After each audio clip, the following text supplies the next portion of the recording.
Hay mga kapiti, muadto day mi karon sa mall. Unya karon gabagtas mi padulong sa mall kay bawal manulod sa entrance diri sa daking dak no. Unya gapangita mi asaan dalan kita as jud kay sa tanan mga kapiti. Karon naginahinay lang jud mi asa naman ni dapita amo ang adtuanan. Ang agianan perting layo abagod ani. Lakaw lang ta, lakaw. Ya, hapit na jud mi maabot mga kapiti. Hapit na jud maabot. Lakaw lang. Diretso lang mga girls. Diretso lang. Hapit na gyud. Kalayo ba na nagyud ang mahiwagang mall sa loob ng Robinson Pagadian. Mangita rin may kabugnaw ani mga kapiti oy.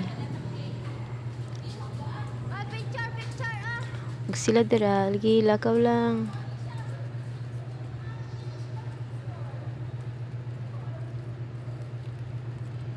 Galibog. Tura karon guys, mamalit na sila og ice cream sa Miguelitos. Hi mga guys. Karon diri na pud ang uban sa Dunkin.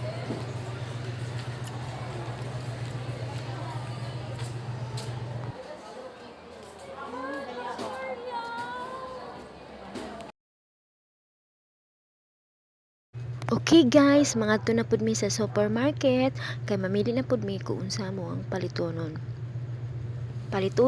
Oh my gosh, snack di ay.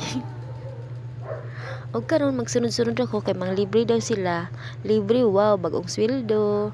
Karon mamili na pud sila og ice cream ug unsa ilang nga flavor, ilang paliton. Galibog na jud sila kung unsa ilang paliton, mga kapiti. Pamilit naman guys. Palit mo mga girls kay unsa na oras ha, malit na ta kay gapas ta sa oras guys. Karon magbayad na pud sila guys.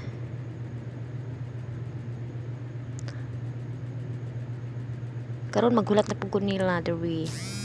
Nya, kini mga gwapa na akong mga kauban diri sa Robinson Department Store Pagadian. Unya, tura gabayad na sila. Perti kay dugaya, malit na jud ta ani. See you next vlog mga kapiti.